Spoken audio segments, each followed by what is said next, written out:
ವರ್ಷಗಳೇ ಕಳೆದರೂ ಆಸ್ಪತ್ರೆ ಕಾಮಗಾರಿ ಮುಗಿದಿಲ್ಲ. 16 ಕೋಟಿ ಖರ್ಚು ಮಾಡಿದ್ರು ಜನರಿಗೆ ಅನುಕೂಲ ಆಗಿಲ್ಲ. ಸರ್ಕಾರ ಹಾಗೂ ಪಾಲಿಕೆ ಫೈಟ್. ಹಳೆ ಹುಬ್ಬಳ್ಳಿ ಜನಕ್ಕೆ ಕಷ್ಟ. ಪಾಲಿಕೆ ಆಸ್ಪತ್ರೆಗೆ ಗ್ರಹಣ ಹಿಡಿದಿರೋ ಸ್ಟೋರಿ ಇದು. 6 ವರ್ಷ ಆತ್ರಿ ಸರ್, ಸ್ವಚ್ಛತೆ ಇಲ್ಲ ಸರ್. ಆಮೇಲೆ ಬರೋರ್ ಜನಕ್ಕೆ ಪ್ರಾಬ್ಲಮ್ ಐತಿ ಸರ್. ನಮ್ಮಂತ ವಯಸ್ಸಾದವ್ರು ಅಡ್ಡಾಡಕ್ಕೂ ದಾರಿ ಇಲ್ಲ. ಮತ್ತೆ ಇಲ್ಲಿ ಹೆರಿಗೆ ಇಲ್ರಿ, ಬರೀ ಟ್ರೀಟ್ಮೆಂಟ್ ಅಷ್ಟೇ ಐತಿ.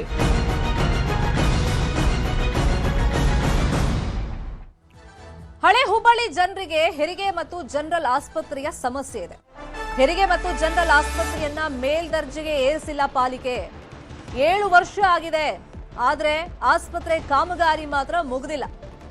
ಹೆರಿಗೆ ಮತ್ತು ಜನರಲ್ ಆಸ್ಪತ್ರೆಯನ್ನ ಮೇಲ್ದರ್ಜೆಗೆ ಏರಿಸೋದಕ್ಕೆ ಯೋಜನೆ ಆಯಿತು, ದುಡ್ಡು ಬಂತು, ಆದ್ರೆ 7 ವರ್ಷದಿಂದ ಕಾಮಗಾರಿ ನಡೀತಲೇ ಇದೆ. ಕಂಪ್ಲೀಟ್ ಆಗೋ ಲಕ್ಷಣಗಳು ಕಾಣಿಸ್ತಾ ಇಲ್ಲ. 16 ಕೋಟಿ ಖರ್ಚು ಮಾಡಿದ್ರೂ ಕೂಡ ರಿಪೇರಿ ಕೆಲಸ ಆಗಿಲ್ಲ.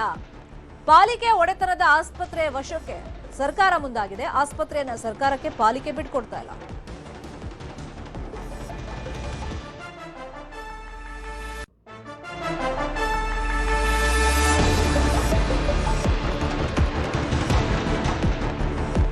ಸದ್ಯಕ್ಕೆ ಸಮುದಾಯ ಭವನದಲ್ಲಿ ಆಸ್ಪತ್ರೆ ನಡೀತಾ ಇದೆ. ಬೀಳೋ ಹಂತದಲ್ಲಿದೆ ಕಟ್ಟಡ.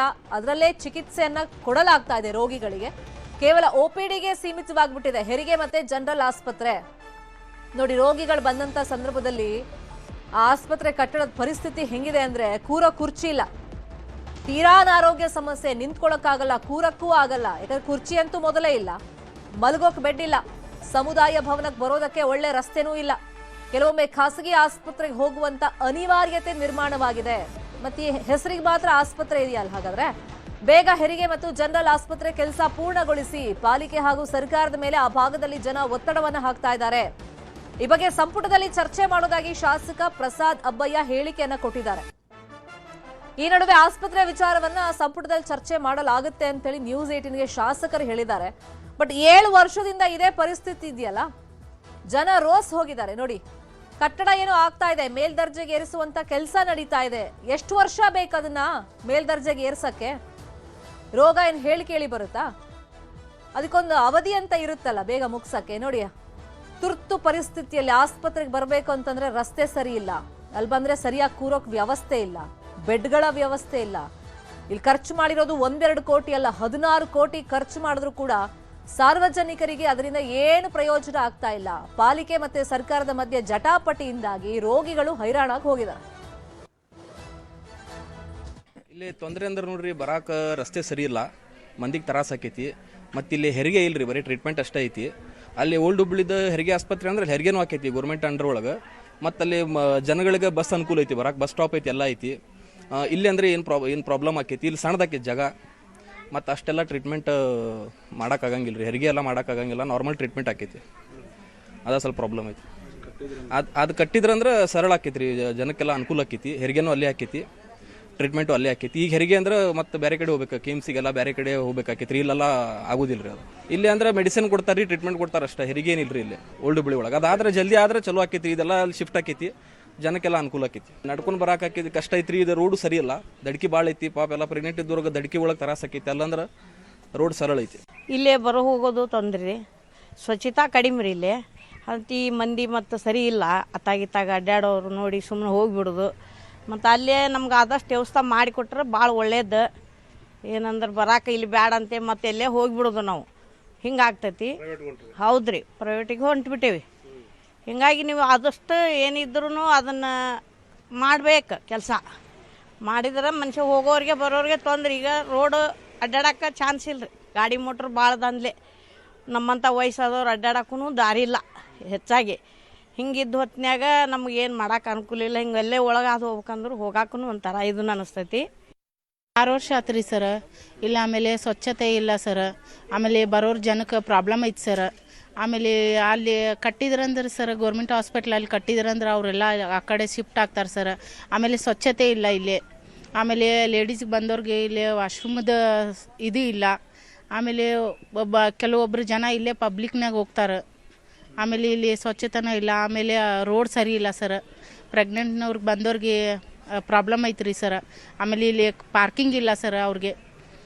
ಇಲ್ಲೆಲ್ಲ ಮನೆ ಆಜು ಬಾಜು ಮನೆ ಬಾಜುಕ್ಕೆಲ್ಲ ಪ್ರಾಬ್ಲಮ್ ಆಗತ್ತೈತೆ ಸರ್ ನಮಗೂ.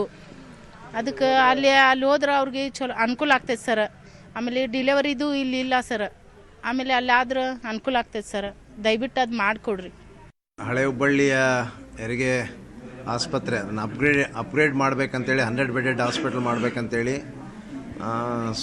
ಬಹುಶಃ ಅದು ಭಾಳ ಹಿಂದೆನೇ ಆಗಬೇಕಾಗಿತ್ತು. ಅನೇಕ ತಾಂತ್ರಿಕ ತೊಂದರೆಗಳಿಂದ ಆ ಕನ್ಸ್ಟ್ರಕ್ಷನ್ನೇ ಭಾಳ ವಿಳಂಬ ಆಯಿತು. ಈಗೆಲ್ಲ ಕಂಪ್ಲೀಟ್ ಕನ್ಸ್ಟ್ರಕ್ಷನ್ ಎಲ್ಲ ಆಗಿದೆ. ಹೆಲ್ತ್ ಡಿಪಾರ್ಟ್ಮೆಂಟಿಗೆ ಅದನ್ನು ಹ್ಯಾಂಡ್ ಓವರ್ ಮಾಡಿಬಿಟ್ಟು ಹೆಲ್ತ್ ಡಿಪಾರ್ಟ್ಮೆಂಟ್ಲಿಂದ ಆದರೆ ಬಹುಶಃ ಅನುಕೂಲ ಆಗ್ತದೆ ಅನ್ನೋಂಥ ದೂರದೃಷ್ಟಿ ಇಟ್ಕೊಂಡು ಸುಮಾರು ಅದಕ್ಕೆ ರಾಜ್ಯ ಸರ್ಕಾರದಿಂದನೇ ಒಂದು 16 ಕೋಟಿ ರೂಪಾಯಿ ವೆಚ್ಚದಲ್ಲಿ ಒಂದು ಹೈಟೆಕ್ ಹಾಸ್ಪಿಟ್ಲನ್ನು ನಾವು ಕಟ್ಟಿದ್ದೀವಿ.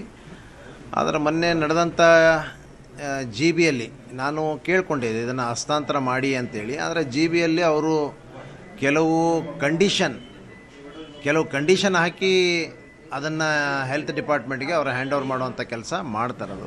ಕಂಡೀಷನ್ ಆ ರೀತಿ ಹಾಕುವಂಥದ್ದು ಸರಿಯಲ್ಲ. ರಾಜ್ಯ ಸರ್ಕಾರಕ್ಕೆ ಅದನ್ನು ಹ್ಯಾಂಡ್ ಓವರ್ ಮಾಡಿಕೊಂಡು ಅತಿ ಶೀಘ್ರದಲ್ಲೇ ಇದನ್ನು ಸ್ಟಾರ್ಟ್ ಮಾಡಬೇಕನ್ನುವಂಥದ್ದು ಕೂಡ ಬೇಡಿಕೆ ಇಟ್ಟಿದ್ದೀನಿ. ಅದಕ್ಕೆ ಒಪ್ಕೊಂಡಿದ್ದಾರೆ. ಅದಕ್ಕೆ ಆದಷ್ಟು ಬೇಗ ಅದು ನೋಡ್ತಾರೆ. ಈ ಪ್ರೊಸೆಸ್ಸು ನಡೆದಿದೆ. ಆದಷ್ಟು ಬೇಗ ಅದನ್ನು ಕ್ಲಿಯರ್ ಮಾಡಿ ಆ ಆಸ್ಪತ್ರೆಯನ್ನು ಸ್ಟಾರ್ಟ್ ಮಾಡುವಂಥ ಕೆಲಸ. ಇದೇ ವಿಚಾರವಾಗಿ ಇನ್ನಷ್ಟು ಡೀಟೇಲ್ ಆಗಿ ಇನ್ಫಾರ್ಮೇಶನ್ ಕೊಡ್ತಾ ಹೋಗೋದಕ್ಕೆ ನೇರ ಸಂಪರ್ಕದಲ್ಲಿ ಕನೆಕ್ಟ್ ಆಗಿದ್ದಾರೆ ನಮ್ಮ ರಿಪೋರ್ಟರ್ ಶಿವರಾಮ ಸುಂಡಿ. 7 ವರ್ಷ ಆದರೂ ಕಾಮಗಾರಿ ಇನ್ನೂ ಕಂಪ್ಲೀಟ್ ಆಗಿಲ್ಲ. ಇದಕ್ಕೆ ಕಾರಣ ಏನು? ಪಾಲಿಕೆ ಅವರು ಏನು ಹೇಳ್ತಾ ಇದ್ದಾರೆ? ಮತ್ತೆ ಪಾಲಿಕೆ ಸರ್ಕಾರದ ಮಧ್ಯೆ ತಿಕ್ಕಾಟ ಏನು? ರೋಗಿಗಳಿಗೆ ಏನು ಸಮಸ್ಯೆ ಆಗ್ತಾ ಇದೆ?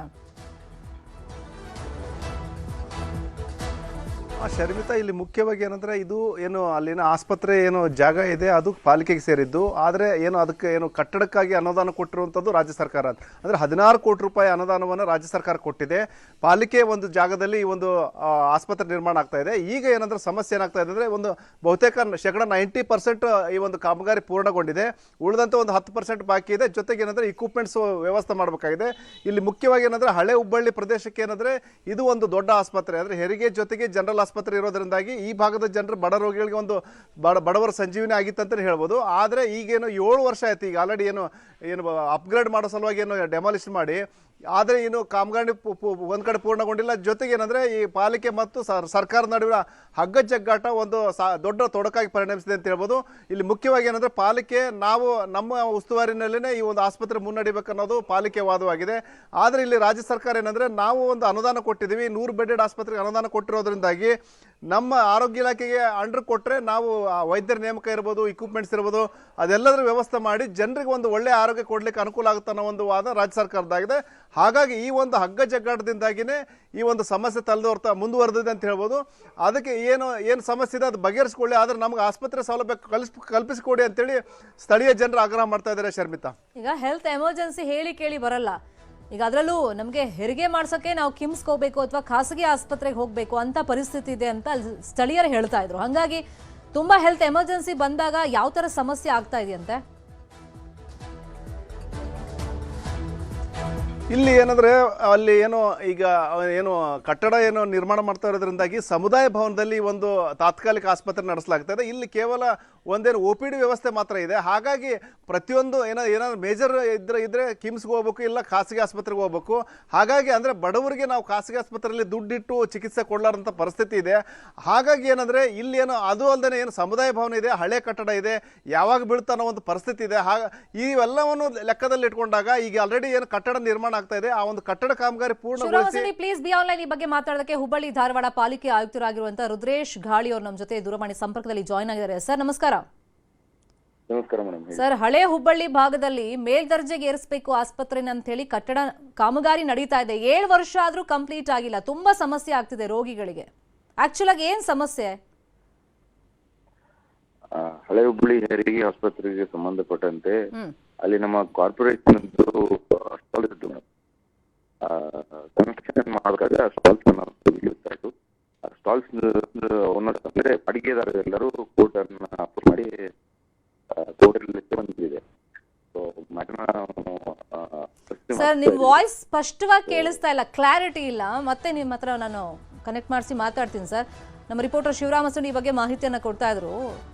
ಶಿವರಾಮ ಸುಂಡಿ, ಈಗ ಆಕ್ಚುಲ್ ಆಗಿ ಸಮಸ್ಯೆ ಏನು ಅನ್ನೋ ಕುರಿತಂತೆ ಇಲ್ಲಿ ಗಮನ ಹರಿಸಲೇಬೇಕಾಗುತ್ತೆ. ಯಾಕಂದ್ರೆ ಒಬ್ಬೊಬ್ರು ಒಂದೊಂದು ಸಮಜಾಯಿಷಿ ಕೊಡ್ಬೋದು. ಸರ್ಕಾರದ ಪರವಾಗಿ ಅವ್ರು ಹೇಳ್ಬೋದು, ಅಥವಾ ಪಾಲಿಕೆ ಪರವಾಗಿ ಆಯುಕ್ತರು ಹೇಳ್ಬೋದು. ಈಗ ರೋಗಿಗಳಿಗೆ ಆಕ್ಚುಲ್ ಆಗಿ ಸಮಸ್ಯೆ ಆಗ್ತಿರೋದು, ಶಾಸಕರು ಹೇಳಿದ್ರು ನಾನು ಸರ್ಕಾರದ ಗಮನಕ್ಕೆ ಮತ್ತೆ ತರ್ತೀನಿ ಅಂತ ಹೇಳಿ, ಆ ಪ್ರಯತ್ನ ಯಾವಾಗ ಆಗತ್ತಂತೆ? ಈಗೇನು ಅವ್ರು ಹೇಳೋ ಪ್ರಕಾರ ಏನಂದ್ರೆ ಇದನ್ನ ಅಂದ್ರೆ ಈಗೇನು ಪಾಲಿಕೆ ಸಾಮಾನ್ಯ ಸಭೆಯಲ್ಲಿ ಏನಂದ್ರೆ ಈಗಾಗಲೇ ಒಂದು ನಿರ್ಣಯ ಕೈಗೊಂಡಿದ್ದಾರೆ. ಅಂದ್ರೆ ಪಾಲಿಕೆ ಉಸ್ತುವಾರಿನಲ್ಲೇ ಇದು ನಡಿಬೇಕನ್ನೋದೊಂದು ಕೆಲವೊಂದು ಕಂಡೀಷನ್ಸ್ ಹಾಕಿದ್ದಾರೆ ಅಂದ್ರೆ ರಾಜ್ಯ ಸರ್ಕಾರಕ್ಕೆ. ಹಾಗಾಗಿ ಈ ಒಂದು ಕಂಡೀಷನ್ಗಳು ನೋಡಿದಂಥ ಸಂದರ್ಭದಲ್ಲಿ ರಾಜ್ಯ ಸರ್ಕಾರ ಟೇಕ್ ಓವರ್ ಮಾಡೋಕ್ಕಾಗಲ್ಲ ಅನ್ನೋ ಒಂದು ಮಾತನ್ನ ಪ್ರಸಾದ್ ಅಬ್ಬಾಯಿ ಅವರು ಹೇಳಿದ್ದಾರೆ. ಈ ನಿಟ್ಟಿನಲ್ಲಿ ಏನಂದ್ರೆ ಈ ವಿಚಾರವನ್ನು ಸಚಿವ ಸಂಪುಟದಲ್ಲಿಟ್ಟು ಅಲ್ಲಿ ಒಂದು ಏನು ನಿರ್ಣಯ ಕೈಗೊಳ್ಳುವ ಮೂಲಕ ಇದನ್ನ ಈ ಒಂದು ಆಸ್ಪತ್ರೆ ಟೇಕ್ ಓವರ್ ಮಾಡಲಿಕ್ಕೆ ಒಂದು ನಿರ್ಣಯ ಕೈಗೊಳ್ಳುವಂಥ ಒಂದು ನಿರ್ಧಾರ ಮಾಡಿದ್ದೀವಿ. ಮತ್ತು ಈಗಾಗಲೇ ಮುಖ್ಯಮಂತ್ರಿಗಳ ಗಮನಕ್ಕೆ ತಂದಿದ್ದೀನಿ. ಆದಷ್ಟು ಬೇಗ ಈ ಒಂದು ಪ್ರಯತ್ನ ಮಾಡ್ತೀವಿ. ಸಂಪುಟದಲ್ಲಿ ಇಟ್ಬಿಟ್ಟು ಈ ಒಂದು ಆಸ್ಪತ್ರೆನ ಟೇಕ್ ಓವರ್ ಮಾಡೋ ಮೂಲಕ ಆರೋಗ್ಯ ಇಲಾಖೆಗೆ ಹಸ್ತಾಂತರಿಸಿ ಒಂದು ಕಾರ್ಯಾರಂಭ ಮಾಡುವಂಥ ಕೆಲಸ ಮಾಡ್ತೇವೆ ಅನ್ನೋ ಒಂದು ಮಾತನ್ನು ಹೇಳಿದ್ದಾರೆ. ಆದರೆ ಇದು ಏನು ಸದ್ಯದ ಲಕ್ಷಣಗಳು ನೋಡಿದಾಗ ಕನಿಷ್ಠ 1 ವರ್ಷ ಆದ್ರೂ ಇದು ಮುಂದುವರಿಯುವಂಥ ಸಾಧ್ಯತೆಗಳಿದ್ದಾವೆ. ಅದು ಬಿಟ್ಟು ಈಗ ಆದಷ್ಟು ಬೇಗ ಮಾಡ್ರಿ ಅನ್ನೋ ಒಂದು ಆಗ್ರಹ ಜನತೆಯದ್ದಾಗಿದೆ. ಶರ್ಮಿತಾ, ಥ್ಯಾಂಕ್ ಯು ಶಿವರಾಮ ಸುಂಡಿ ಈ ಕ್ಷಣದ ಮಾಹಿತಿಯನ್ನು ಕೊಟ್ಟಿದ್ದಕ್ಕೆ.